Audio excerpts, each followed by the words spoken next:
Ontem você chegou, hoje sou eu, todos iguais. Tá bom. Pede a Deus, Vamos dividir trabalho. vamos irmãos, Dividir o palco. O palco do Divino Espírito Santo. Palco das divinetes. A prece é uma luzinha que acendemos em nossa caminhada. Em preces vou seguir o meu caminho, sem temer os perigos da estrada. Os problemas são difíceis, não se acabam, mas a prece me aquece o coração. Vou seguindo paciente na esperança, hei de encontrar uma boa solução. Hei de encontrar uma boa solução.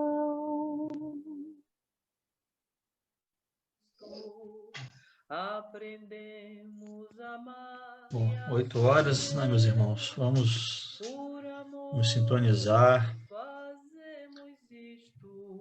abrir nossas mentes, nossos corações para o estudo da noite, pedindo a espiritualidade amiga, protetora do nosso Divino Espírito Santo,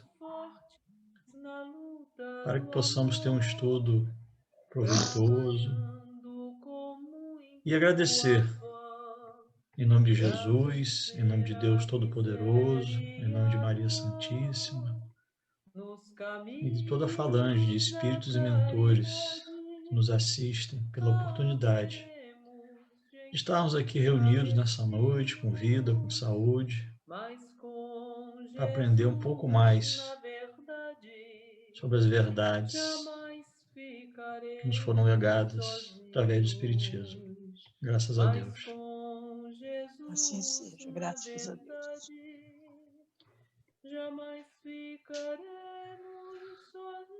Claudinha, você está no comando, hein? Eita, então vamos lá. Na semana passada, mas o óculos cai sozinho, gente. Ah, beleza. Na semana passada, nós estávamos estudando numa das partes, que bom, do livro dos médiuns, do final, sobre o regulamento da Sociedade Espírita.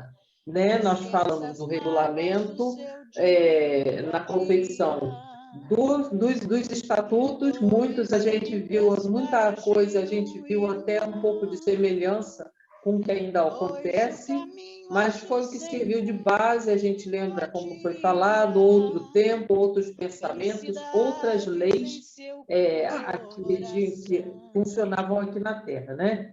Agora a gente vai estudar sobre as exceções. Aí é que a gente vai ver realmente onde está fundamentada a base do trabalho que a gente executa hoje dentro do trabalho espírita, né? Nas sessões, nas reuniões, o fundamento está aí nesse princípio que eles estabeleceram. Lembrando que aqui as reuniões eram apenas de psicografia, não praticavam a psicofonia do mesmo jeito aqui na época, né? Hoje é o contrário. Hoje usa-se mais a psicofonia do que a psicografia nas reuniões. Às sextas-feiras até ficou suspenso durante um bom tempo a prática da aprimoramento da mediunidade de psicografia. Ficou suspensa, muitos médiuns não gostavam, mas é uma coisa que também deve ser praticada. A mediunidade, ela é um todo, Então, a gente tem que praticar as que a gente tem a possibilidade de ter, né? Aprimorar as que já tem e praticar. Então, eu mesmo vou começar a ler e depois eu passo a palavra para outra pessoa, tá bom, gente? Para otimizar o tempo. Das sessões, artigo 17. As sessões da sociedade se realizarão às sextas-feiras, às 8 horas da noite, salvo modificação, se for necessário. As sessões serão particulares ou gerais, nunca serão públicas. Todos os que façam parte da sociedade, sob qualquer título, devem, em cada sessão, assinar os nomes numa lista de presença.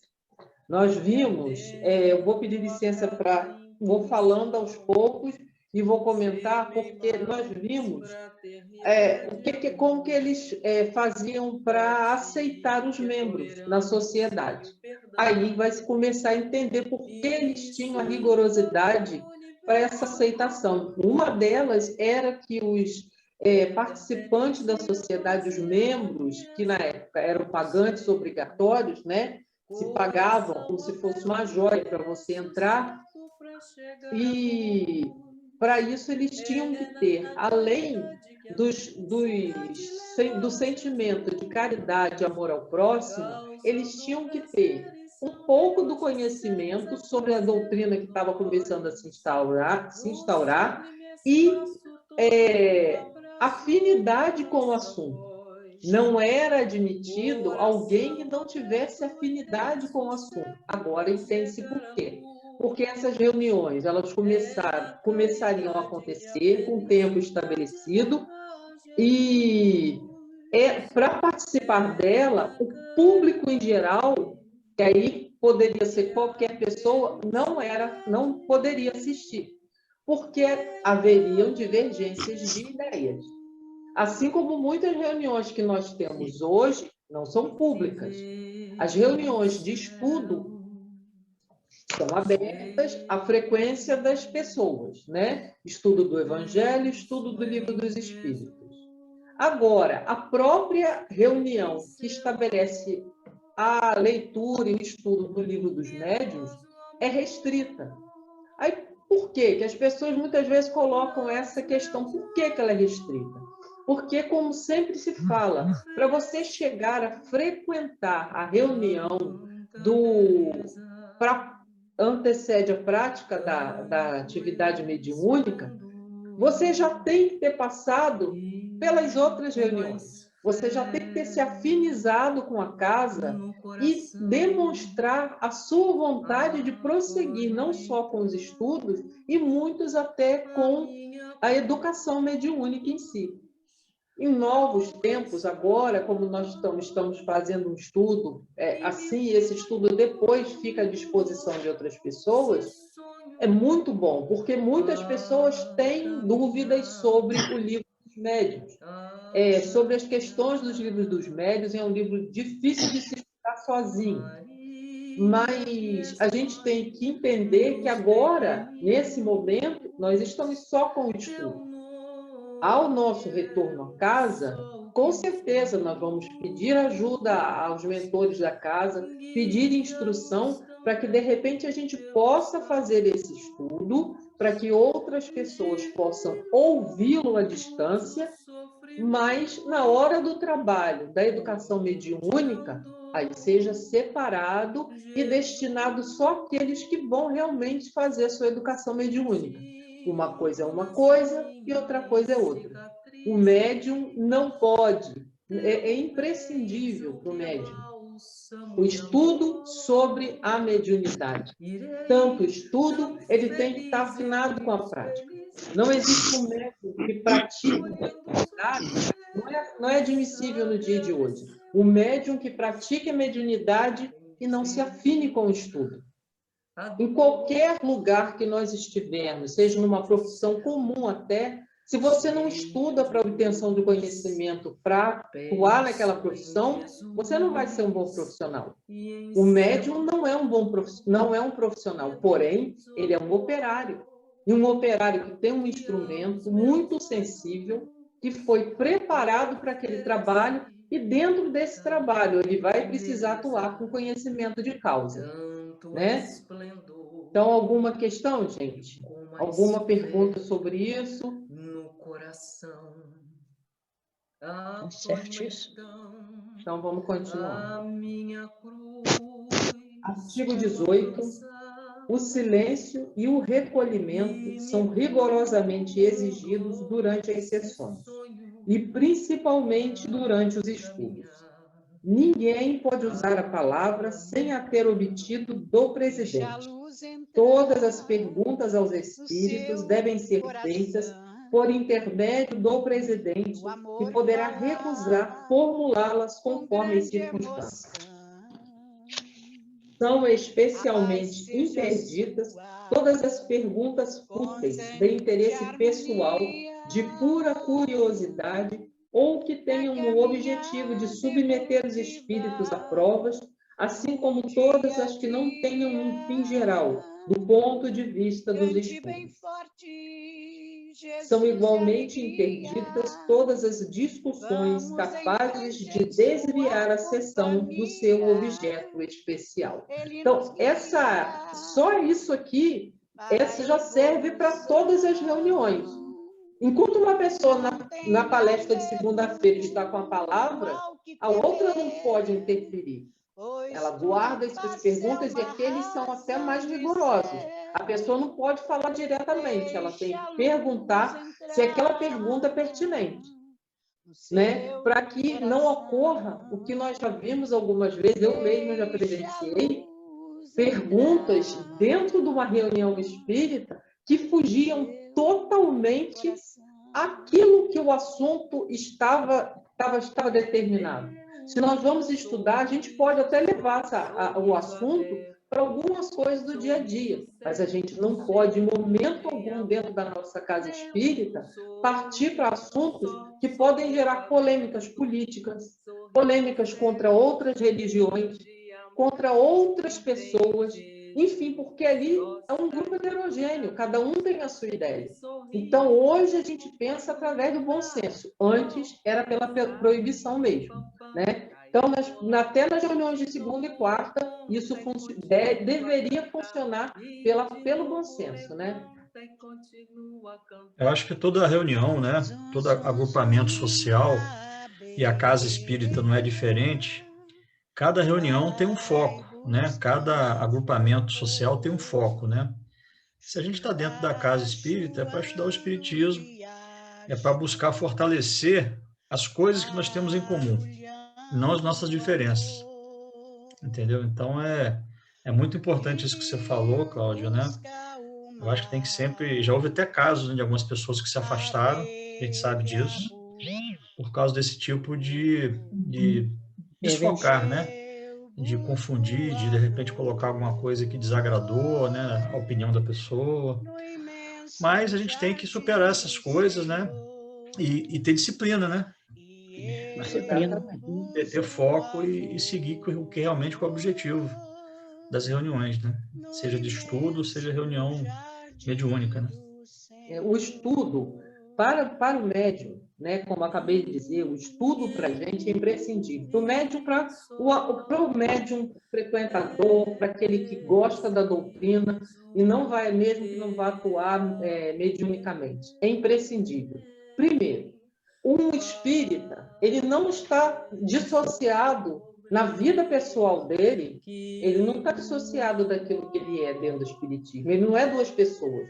Nós temos que pautar a nossa vida, já que nós escolhemos a doutrina espírita como caminho, por mais difícil que ela possa parecer de ser seguida, porque ela é uma doutrina difícil de ser seguida, a gente tem que pautar a vida que a gente leva dentro daqueles preceitos. A história de tudo me é permitido, mas nem tudo me convém, né? Então, a gente tem que fazer isso. E dentro de uma coisa que é geral, imagina, Alexandre, a gente fazendo um estudo e, de repente, eu colocar uma opinião minha, você coloca uma sua, Emílio uma dela, e ao invés da gente chegar para essa convergência que você falou, a gente criar uma discussão levando para outro âmbito totalmente diferente.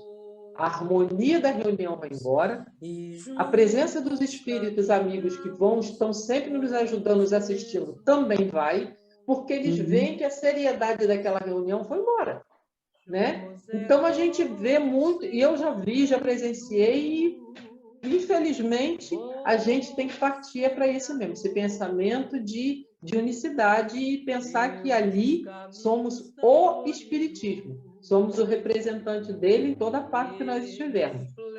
Eu vou pedir a alguém para ler, então, o artigo 19, gente, por favor. Quem se candidata? Posso ler. Posso ler. Tá bom. Todo sócio tem o direito de reclamar, seja chamado à ordem aquele que se afaste das conveniências nas discussões ou perturbe as sessões de qualquer maneira. A reclamação será imediatamente posta a votos. Se for aprovada, constará na ata. 3 chamadas à ordem, no espaço de 1 ano, acarretam de direito a eliminação do sócio que nelas haja incorrido, qualquer que seja a sua categoria. Artigo 20. Nenhuma comunicação espírita obtida fora da sociedade pode ser lida antes de submetida, seja ao presidente, seja à comissão, que podem admitir ou recusar a leitura. Nos arquivos deverá ficar depositada uma cópia de toda comunicação estranha, cuja leitura tenha sido autorizada. Todas as comunicações obtidas durante as sessões pertencem à sociedade, podendo os médios que as tornaram tirar delas uma cópia. As sessões particulares são reservadas aos membros da sociedade. Realizar-se-ão nas primeiras e terceiras sextas-feiras de cada mês, e também na quinta, quando houver. A sociedade reserva para as sessões particulares todas as questões concernentes aos negócios administrativos, assim como os assuntos de estudo que mais tranquilidade e concentração reclamem, ou que ela julgue conveniente aprofundar, antes de tratá-lo em presença de pessoas estranhas. Tem direito de assistir às sessões particulares, além dos sócios titulares e dos associados livres, os sócios correspondentes que se achem temporariamente em Paris e os médiuns que prestem seu concurso à sociedade. Nenhuma pessoa estranha a esta será admitida às sessões particulares, salvo casos excepcionais e com assentimento prévio do presidente. João, dá um break aí, por favor. Alguém quer fazer uma colocação sobre esses artigos que foram lidos? A nossa amizade em laços Pode, reclamar muito... se concretizou. É a pessoa reclamar de outro sócio, né? Alguém reclamando, vamos dizer assim, alguém reclamando de mim, que estou fazendo alguma coisa que não está agradando. Depois da terceira vez que eu sou chamada a atenção por alguém, eu colocada essa situação, aí eu posso ser, como é que se diz? Ser banida ser convidado a ser retirado da casa, é isso? Uhum. Lá naquele tempo, né? Agora não, mas é mais uma interpretação é essa, né? É que agora, se fosse agora, já estava expulsa. Tipo assim, vamos dar um exemplo prático e que acontece na nossa casa, inclusive. A gente gosta muito de conversar, né? Nós somos muito faladeiras, divinetes, quase todas. Então, em determinadas situações, tem a hora de você parar de conversar. Você nem sempre pode conversar. Mas, às vezes, a gente extrapola, né? E conversa um pouquinho a hora que não deve. Então, se alguém, qualquer um dos nossos irmãos, tem o direito de nos chamar a atenção pela primeira, pela segunda e pela terceira vez, não é isso? Colocar em pauta aquela situação que nós estamos criando, que está criando problema nos trabalhos, não é isso que está se referindo a 19, o artigo 19? Bom, Valquíria, são comportamentos mais graves, tá? Sim. Pelo que foi lido, são comportamentos que podem ferir, que poderiam ferir a instituição como instituição espírita, né? Sim. Comportamentos ou falas, tanto que aqui depois ele vai falando de outras coisas que também não podem ser feitas. Mas sim, são comportamentos mais graves que podem atrapalhar uma reunião.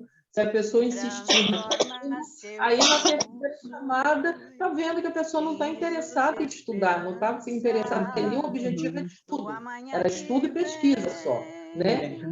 Tanto que foi interessante de ler antes a proibição de determinadas perguntas. Não poderia perguntar aos espíritos, perguntas de cunho pessoal, que até hoje as pessoas, a psicografia tem esse grande problema.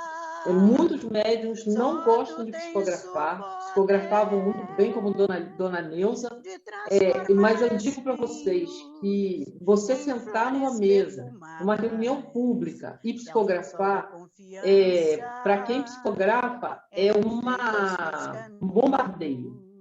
É um bombardeio na sua mente, porque você tem que estar concentrado. Não sei se você lembra, Valquíria, um tempo que o médium psicógrafo ficava, tinha reunião e o palestrante estava de um lado, na segunda, e o psicógrafo do outro lado da mesa. Na mesa. Né? Então, além do médium ter que ter uma concentração muito grande para poder fazer um trabalho com o outro falando, fazendo uma explanação, o médium tinha que ter uma concentração para não ser tão atingido pelos pensamentos das pessoas que estavam ali. Porque quando a pessoa vê um outro psicografando, a primeira coisa que pensa é naquele ente que já partiu. Será que ele deu, né? A gente via Chico Xavier lá, a fila imensa de irmãos que ele recebia para que pudessem ter, que fosse uma palavra. É óbvio, isso é aceitável. Mas por isso é que muita gente não gosta, porque o médium é posto à prova, né? A seriedade daquela informação que ele vai trazer. Se for uma mensagem pessoal, pior ainda. Então, é muita coisa que envolve a psicografia, e a psicografia feita de forma instantânea e pública, aí foi sendo abolida. Então, a nossa casa foi tirando devagar, ela ficou só para o treinamento nas sextas-feiras, depois eu soube que ficou sem durante um tempo, como eu falei no começo da reunião, e me parece que, ultimamente, a Lúcia havia colocado a pedido do mentor. Então, porque o médium precisa fazer isso. Mas a psicografia envolve tudo isso, gente. Não é uma mágica. Para quem tenta psicografar lá na sexta-feira, ver o quanto é difícil esse intercâmbio. Para quem está aqui e para quem está lá, então, nem se fala, né? E as outras coisas sobre o que falou. Eu vi que a Alexandre antes queria falar alguma coisa sobre os outros... É só lembrar, né, que tudo que está escrito aí, né, é o contexto da época, né? É onde tinha muito mais foco na questão científica, né, e de estudo do que na questão religiosa. Então, é uma coisa que estava nova, então precisava ter realmente um aspecto disciplinar muito, muito forte para a coisa não descambar, né? Então, Kardec teve, né, que realmente através dos espíritos, né?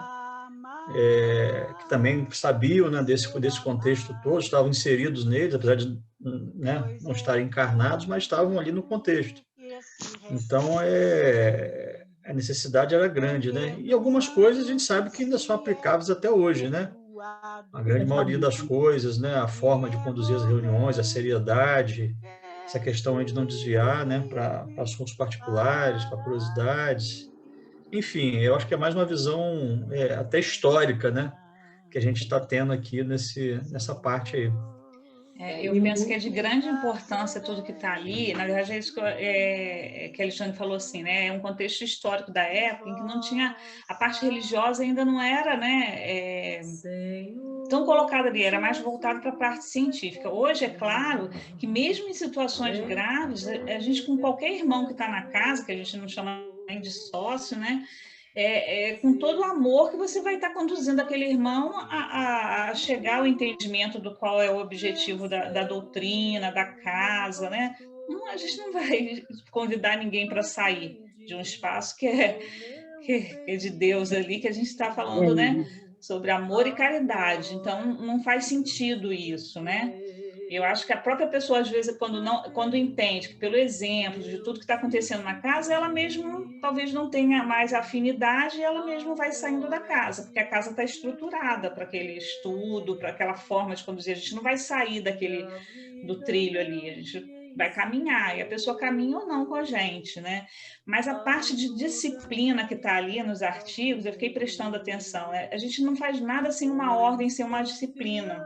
Então, por exemplo, quando fala ali de você recebe comunicações fora da casa, né? Eu sempre digo assim, olha, a gente não faz esses estudos fora da casa, porque é perigoso para o médium, né? Tem todo um trabalho que é feito. Então, quando a gente vê alguma coisa diferente disso acontecendo, a gente sabe que não está alinhado com a doutrina, né? Porque no próprio livro que a gente estuda dos médios tem uma diretriz.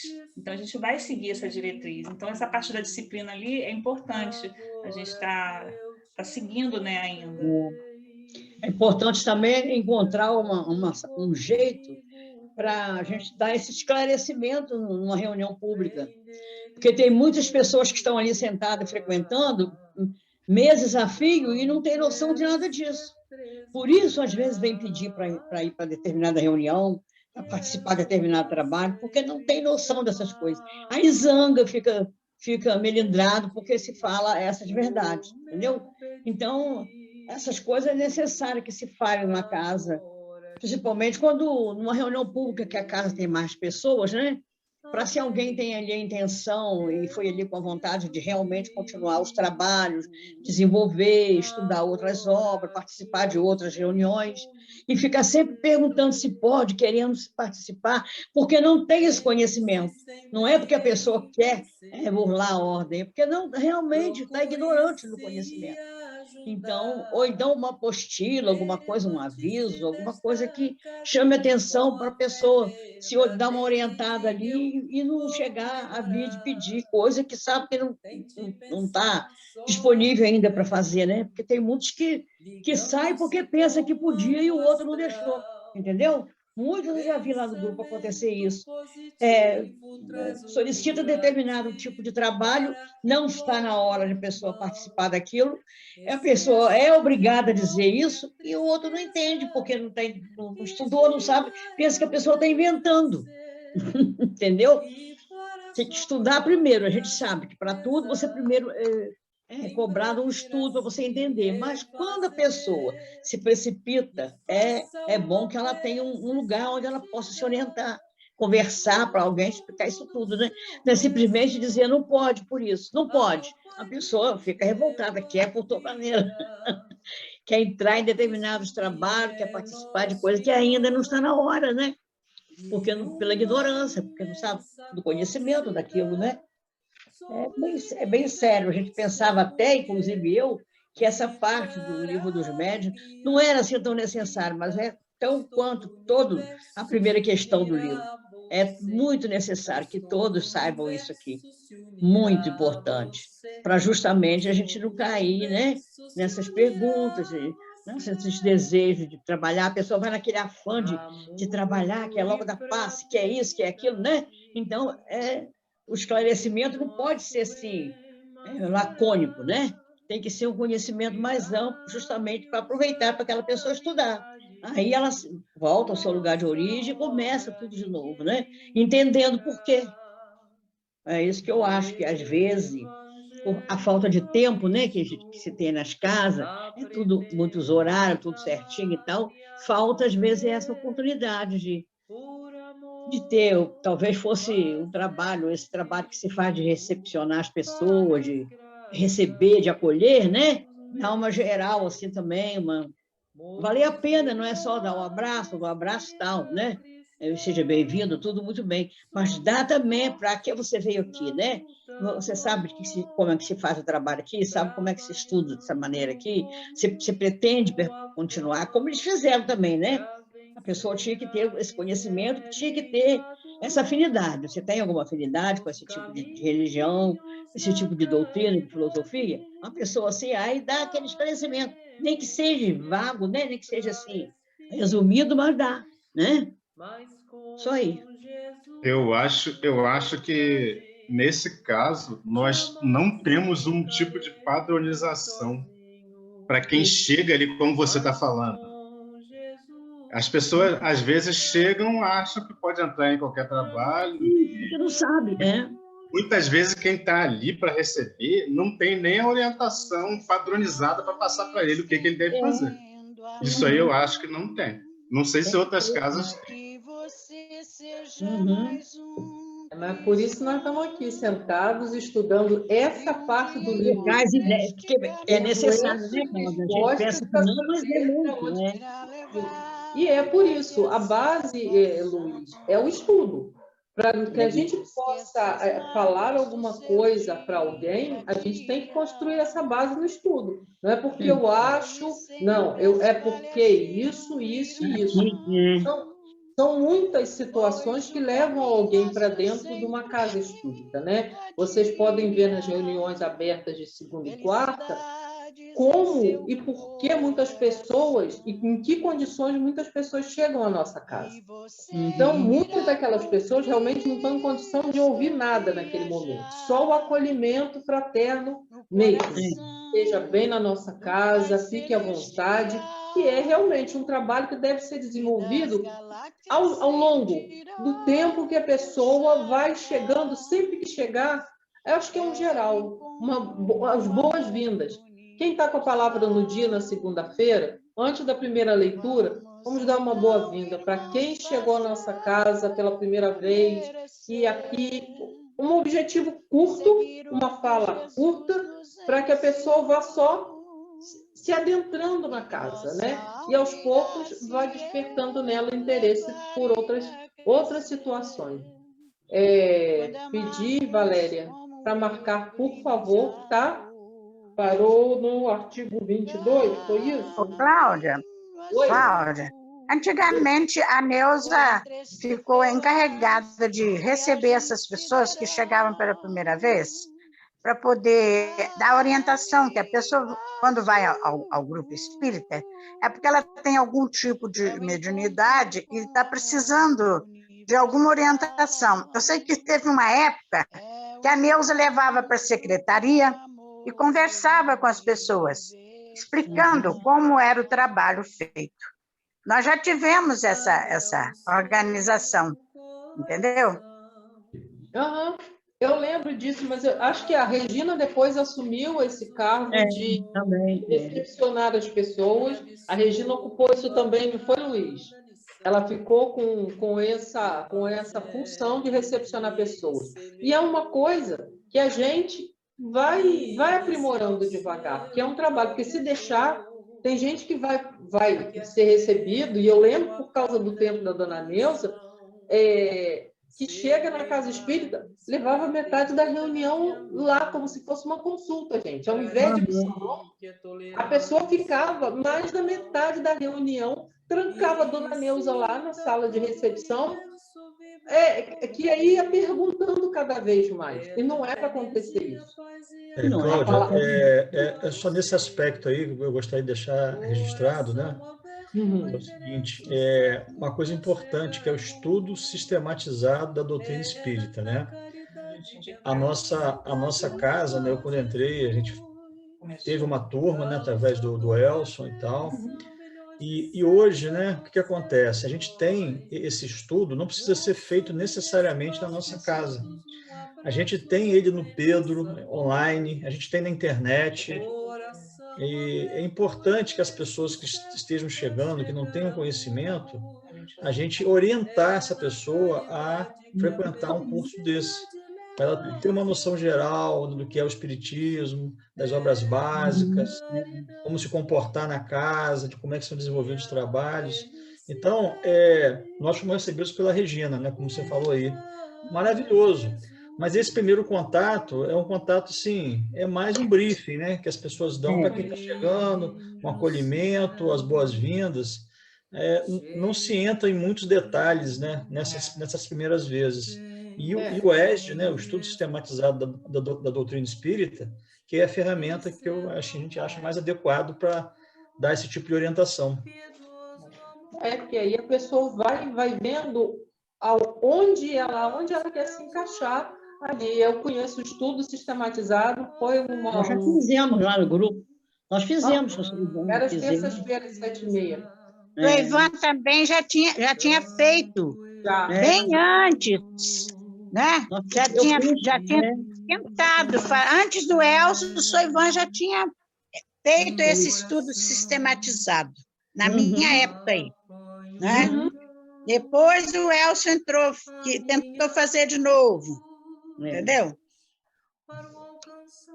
Isso aí.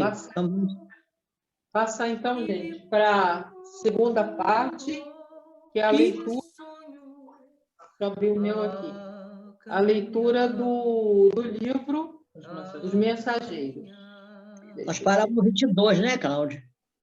Parou. Deixa eu pegar aqui, porque eu estou com mais de um... Meu Deus do céu. A Valéria colocou que é o 28. 28. Capítulo 28 do livro, artigo 22 do capítulo 3 do livro dos médiuns. Ok? Capítulo 22? Não, capítulo 28, querida. Não, bem, capítulo 28. Não, eu vou uma questão. Então, é o artigo 22, né? Isso. Já está marcadinho aqui para o próximo aviso. Na semana que vem. Também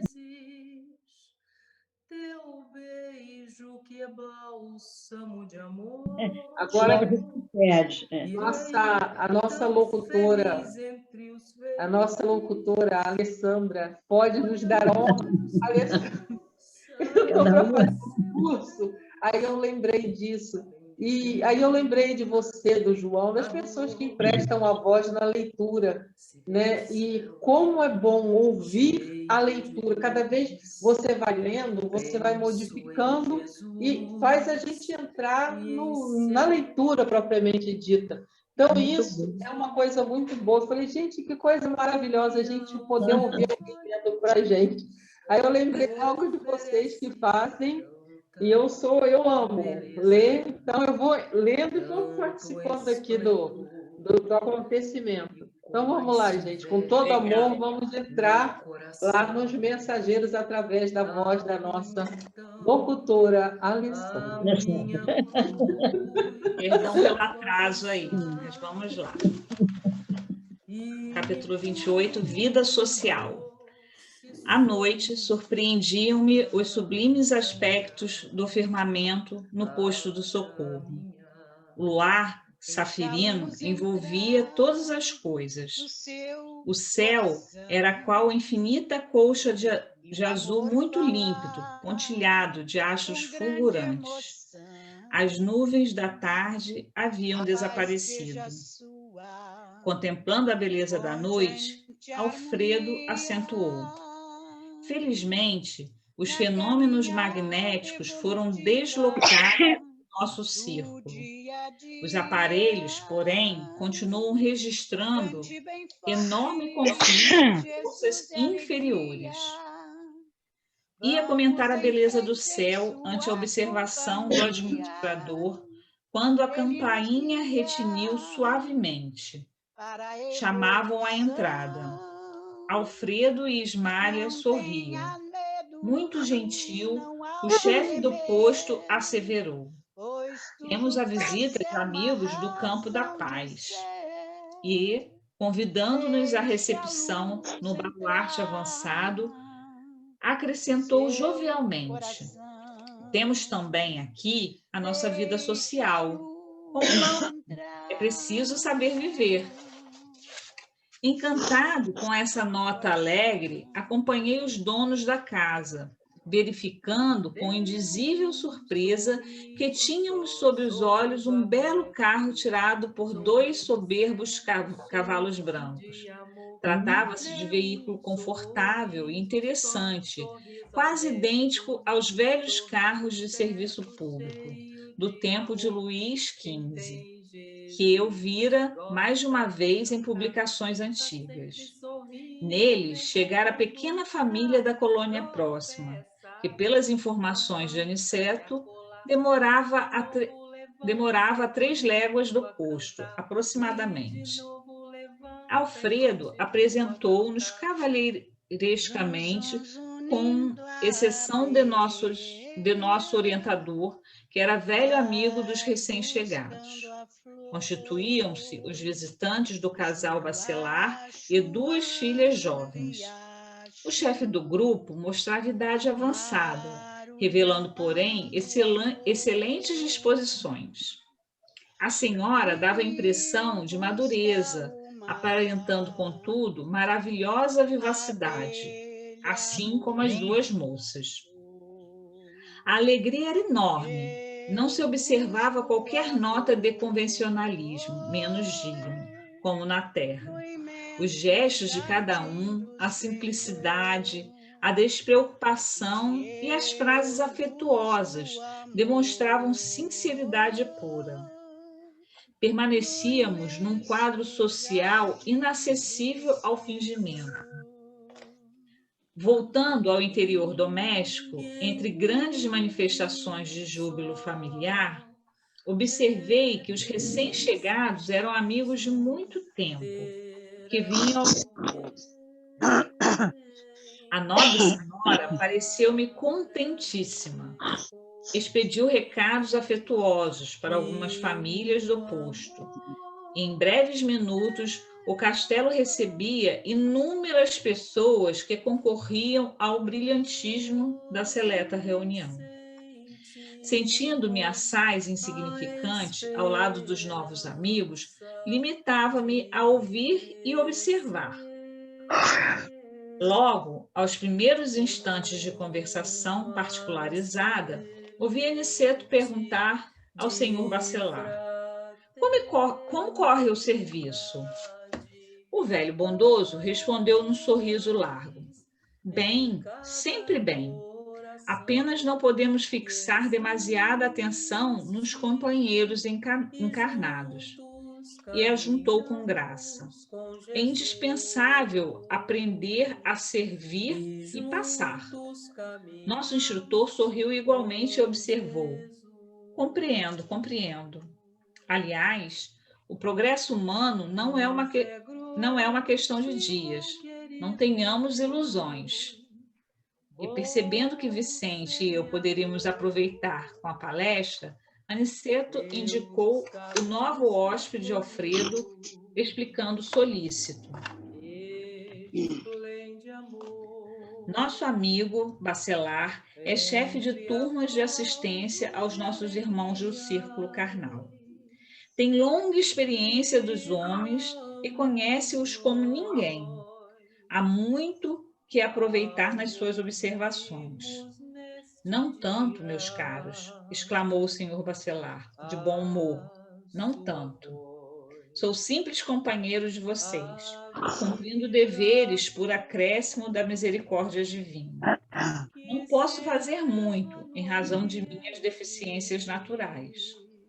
Estamos certos do grande proveito da sua palavra, objetou Vicente, até então calado. Tudo o que nos disser sobre o problema de assistência constituirá para nós ensinamento precioso, disse por minha vez. O novo amigo fitou-nos com inteligência e perguntou: "O mundo?" Sim, respondemos a um só tempo. O senhor Bachelard pensou alguns momentos e acentuou: "Sempre gostei de conversar com os amigos, recorrendo aos símbolos sugeridos pela profissão que exercem. Mas, no tocante às minhas atividades, não teria muito o que dizer a médicos militantes. Pelo contrário, aduzi, seus esclarecimentos enriquecerão nossas experiências." O interlocutor sorriu, otimista, e declarou: "Não creia. Recorde aos seus doentes comuns. Muito raramente lembram a medicina preventiva. De modo quase invariável, espera a positivação das moléstias para buscarem o recurso preciso.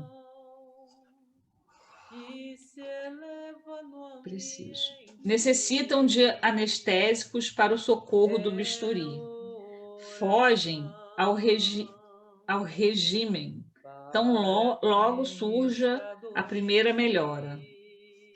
Confundem o método de tratamento. Apenas se registre o primeiro sinal de cura. Detestam a dor que restabelece o equilíbrio. Descontentam-se com a indicação de purgativos. Preferem a medicação de sabor agradável. E, sobretudo, quase sempre querem saber muito mais que os médicos. Esta síntese aplicável a corpos doentes representa, em nosso campo de serviço, o resultado do programa de assistência aos espíritos enfermos, encarnados na Terra e com agravantes de vulto, porque em nosso setor não podemos manipular a alma, à maneira do cirurgião que opera as amígdalas. Somos forçados à preparação do campo mental conveniente, a proceder à semeadura de pensamentos novos, velar pela germinação, ajudar os rebentos minúsculos e aguardar a obra do tempo.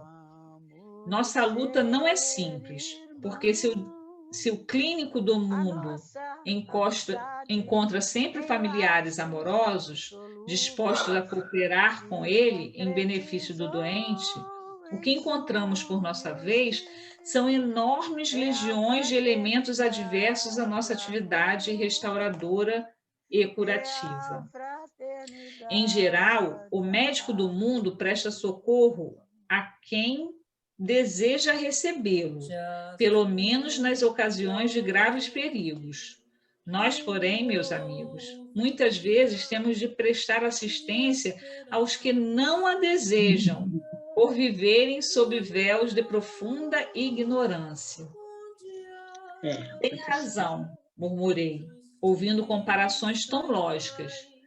Entretanto, vale por conforto a certeza de que há muitos cooperadores encarnados no mundo prontos a colaborar na tarefa. O senhor Bachelard teve uma expressão fisionômica muito significativa e revelou: nem sempre. A cooperação é outro problema. A maioria dos irmãos que se propõe ao serviço parte daqui prometendo, mas gosta de viver descansada no planeta. Poucos fogem ao estalão comum. Raramente encontramos companheiros encarnados com bastante disposição para amar o trabalho pelo trabalho. O trabalho de serviço, que nem a gente estudou quarta-feira, sem ideia de recompensa. A maioria está procurando remuneração imediata, trabalho de ação. nessas condições, não percebem que a mente lhes fica como aposento escuro, atulhado de elementos inúteis. A força de viciar em raciocínios. Confundem igualmente a visão. Enxergam tormentas onde há paisagens celestes, montanhas de pedra onde o caminho é gloriosa elevação. De pequenos enganos a pequenos enganos, formam o continente das grandes fantasias. Daí por diante, a recapitulação das experiências terrenas inclina-os mais fortemente para a exigência animal, e, chegados a esse ponto, raros voltam ao dever sagrado para considerar a grandeza das divinas bênçãos. Nosso interlocutor fez uma pausa e tornou. E o desculpismo? Nesse terreno de assistência espiritual, verão um dia quantos pretextos são inventados pelas criaturas terrestres por fugir ao testemunho da verdade divina nas tarefas que lhes são próprias. Mordomos da responsabilidade alegam excesso de deveres. Os servidores da obediência afirmam a ausência de ensejo.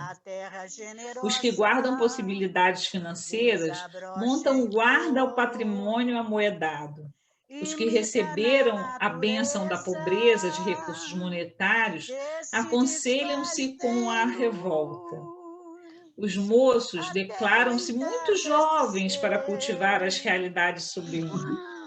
Os mais idosos afirmam-se inúteis para servi-los. Só tem desculpa aqui, gente. Depois a gente fala, né? Cada carapuça aqui na gente que... Os casados reclamam contra a família. Os solteiros queixam-se da ausência dela. Dizem os doentes que não podem, comentam os sãos que não precisam. Raros companheiros encarnados conseguem viver sem a contradição. O senhor Bachelard parecia disposto a prosseguir, mas as duas jovens foram buscá-los, a ele e a Aniceto, em nome de Alfredo, a fim de providenciar solução de problema íntimo que lhes dizia respeito. Olha esse final aqui, foi para matar. Eu grifei esse final realmente foi assim, né? Foi para cada um, né? E às vezes um mesmo em mim, então vi várias desculpas aqui, dos casados, do que estou ficando velha, não estou mais conseguindo. E lá vamos nós, né? Eu coloquei aqui, né? Primeiro, assim, quando a gente começou a leitura aqui falando sobre vida social, eu lembrei de uma colocação que a Valéria colocou em um desses estudos nossos, né? Falando que nessa obra de André Luiz ela ficava assim, nossa, mas tem tanta pomposidade lá em cima, né? Tantos castelos, tantas carruagens, né? Parece uma coisa assim. E eu fiquei pensando sobre isso quando a Valéria falou naquela ocasião e agora aqui falando sobre a vida social. A gente sabe que assim lá, né, a gente é um reflexo do que a gente tem aqui, assim, ainda onde eles estão ali, né, ainda estão muito próximo da Terra, né? Então tem essa, eu acredito, né, que tem essa proximidade com que eles plasmam com o que existe aqui na Terra, né? E eu entendo também, sabe, eu fiquei pensando sobre isso, Valéria, que o bonito, o belo é o natural, né? Então, quando aqueles espíritos estão lá, né, falando desse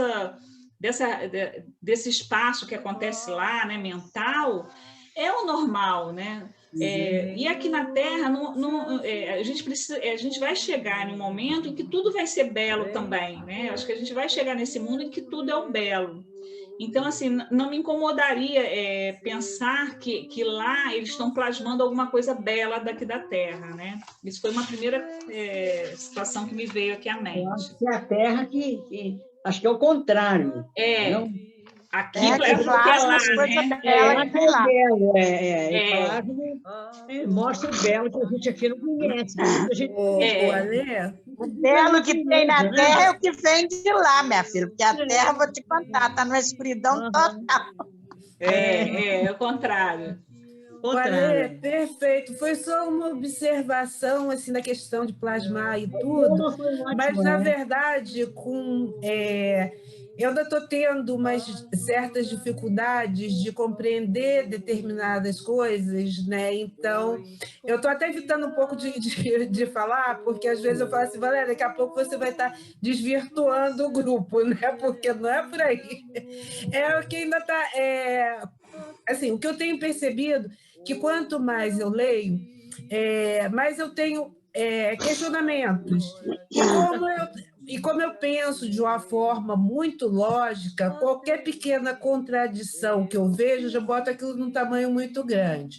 E aí eu tenho que ler mais outra coisa para poder entender. Então, eu vou precisar ainda ouvir muito vocês falarem, ler muito para poder conseguir compreender determinadas coisas. E ainda é assim, porque muita coisa que eles dizem, né, a gente ainda não está preparado para entender. Algumas eu acho que a gente até já está, porque já passaram 200 anos.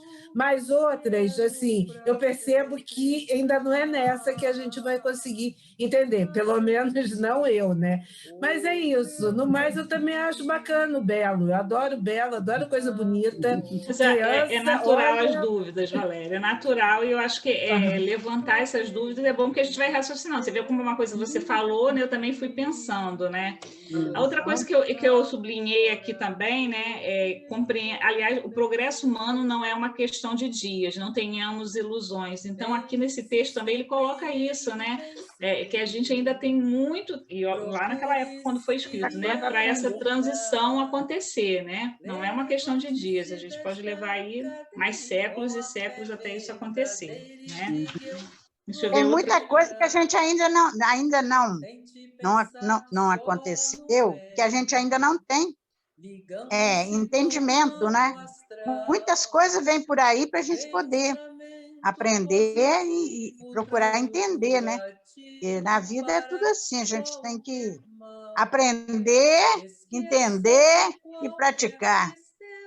Verdade, as três coisas que a gente tem que fixar na nossa mente, né? Fala, Cláudia, isso aí, dona Maria. Uma coisa que essa história que surgiu, que você falou, que tem o seguinte: a gente tem uma interpretação, já começa a interpretação errada daquela parte dos humilhados e do pobre de espírito, né? A gente já começa daí, achando que as pessoas muitas vezes confundem muito aqui na Terra a pessoa ser humilde. Eles juntaram a humildade com relaxamento, com desleixo, com feiura, com pobreza extrema, com muitas coisas. E a humildade é do espírito, né? O que a gente vê na lição do Evangelho. Quanto aos locais, aí vem para essa parte. Aqui a gente tem, com essa frase, tem, quando as pessoas fazem monumentos, fazem coisas, igrejas imensas, templos, mas é um culto estranho à beleza. Não a beleza que vai te trazer aquela de você olhar, quando você olha para aquele céu que eu coloquei, você deu um ok, não para aquela beleza, que você olha aquele céu maravilhoso, como eles descrevem a natureza, e te traz aquele êxtase. Olhar para um céu igual estava no de ontem. Quando eu vejo, eu abro a janela e vejo, a minha primeira coisa, eu canto um hino, aquele hino entardecer. Porque geralmente esse céu de outono são os mais bonitos que tem. Então, essa beleza, para eles... Você não viu a minha foto que eu tirei de um entardecer aqui da minha janela, não? Vemos. Mas coisa mais linda, gente. Entre nuvens, né? Tem isso. Então, a beleza das coisas, dos lugares que eles descrevem, as pessoas não têm... Aqui você mora, as pessoas moram numa casa rica, suntuosa, ela junto, a maioria das vezes, junto com ela tem um orgulho, né?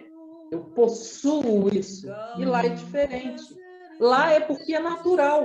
né? É isso que você falou, é uma coisa que a gente olha muito pela nossa visão, né? Olha pela nossa visão que é muito estreita. E lá, o que é as construções espirituais no mundo, aí, quanto mais superior é o mundo, mais belas são as coisas que existem. Porque aquilo para ele é natural. Ele está habituado a ver o que é belo porque é aquilo que ele consegue conceber.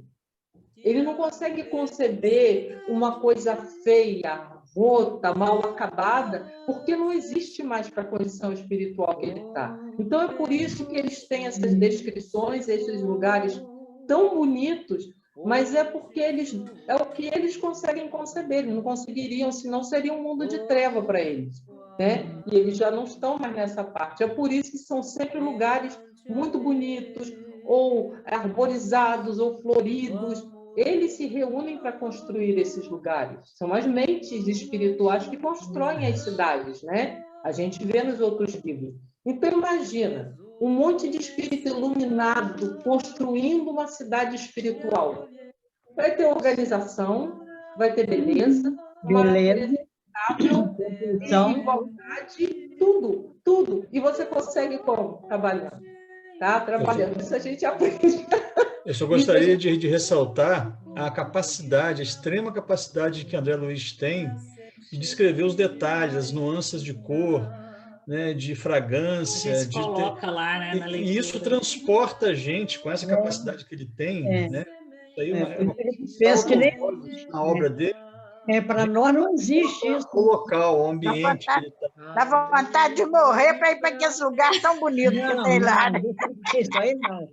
Eu não tenho hora certa. Não, mas estou falando as pessoas. Eu já ouvi pessoas falar isso, que quer desencarnar para ir para o nosso lar.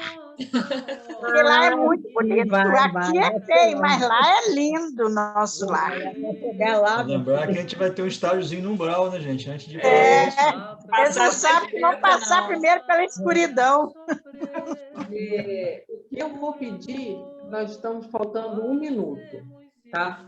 Essa leitura que a Alessandra fez foi muito importante e ela, com certeza, grafou outros pedaços mais importantes ainda do que da própria beleza que a gente falou, se a gente pode retomar essa fala para poder, antes um pouco de adentrar outro capítulo na semana que vem.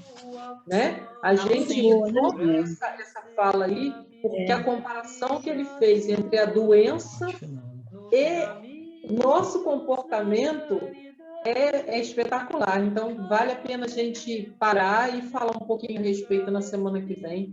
Né? Sim, Cláudia. E aí a gente eu grafei aqui, né? É a parte que ele fala que muito raramente lembram a medicina preventiva, né? No recorde dos doentes comuns, essa trecho aí. Outra que eu grafei também para a gente conversar é sobre a questão do trabalho mesmo, que a gente não se compromete com o trabalho, também achei interessante, porque tem aqui que fala sobre o trabalho que a gente estudou no livro dos Espíritos, né, que até a Conceição colocou, falando do trabalho que se espera recompensa e daquele que não se espera. Achei interessante também para a gente conversar. É um capítulo que vale a pena, depois a gente fala com a Lúcia, mas eu acho que é um capítulo que a gente não precisa, a gente, como falou, a gente tem eternidade para estudar, então vale a pena a gente, porque tudo isso é importante para a gente estudar, cruzar com os estudos que são feitos durante a semana, porque aí a gente tem um pensamento melhor quando a gente estuda assim, né? Verdade. E, Alessandra, você sempre levanta uma zinha, né, Alessandra? Muito bom. Atenta. Para todo mundo. Você e Valéria, sempre muito bom. Não, muito bom. As perguntas têm que ser, Valéria. Ótimo. A pergunta vai surgir. Sem Alessandra, sem Valéria, não tem condição. Se não tiver como responder na hora, então a gente pesquisa, a gente procura. Porque ninguém sabe tudo, não, e nem ninguém sabe nada. Há um meio termo. Todo mundo aprendendo. Ótimo. Mas é assim mesmo, quanto mais a gente estuda, mais a gente vê que a gente não sabe Sabe nada. Então, aqui tem isso também, né? Então, é importante. Vamos Dizem que pedir... os sábios são aqueles que nada sabem, né?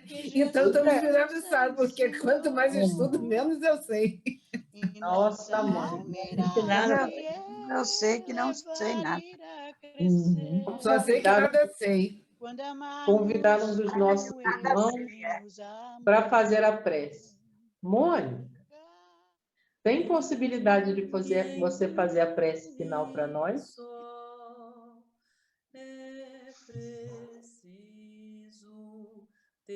Por favor. Amado Mestre Jesus, nossos benfeitores espirituais, nossa querida Mãe Maria Santíssima, estamos agradecidos pelo estudo da noite de hoje, certos de que fomos assistidos em nossas dificuldades, em nossas aspirações,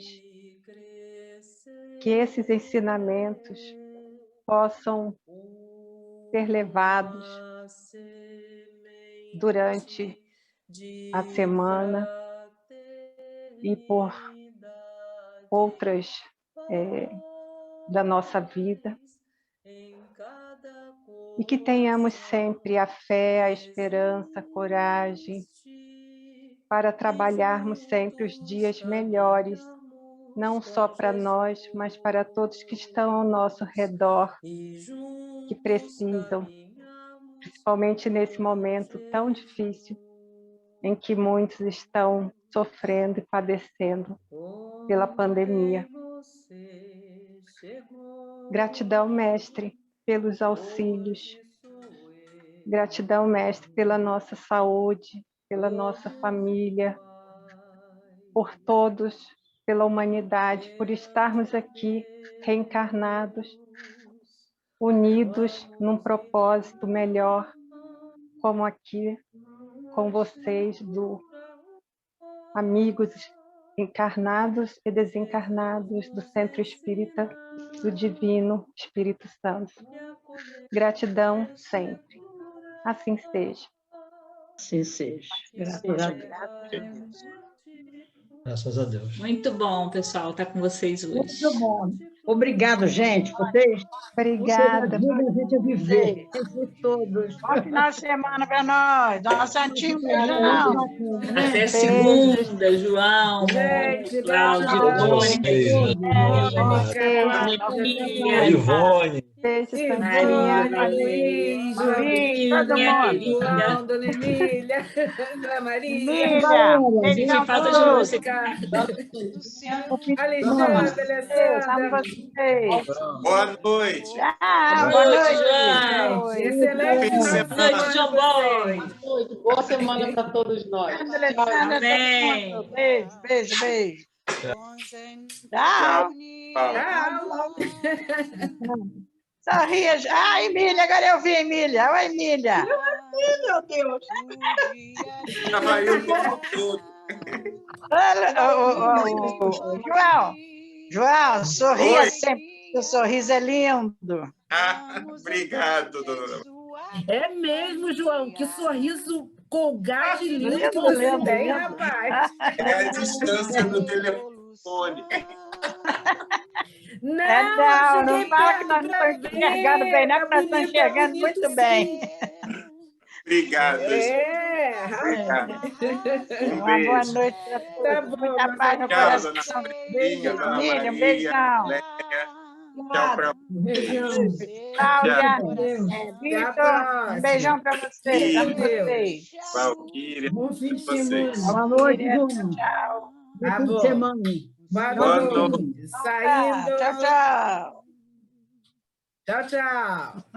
Dê um sorriso só, sorriso aberto, sorriso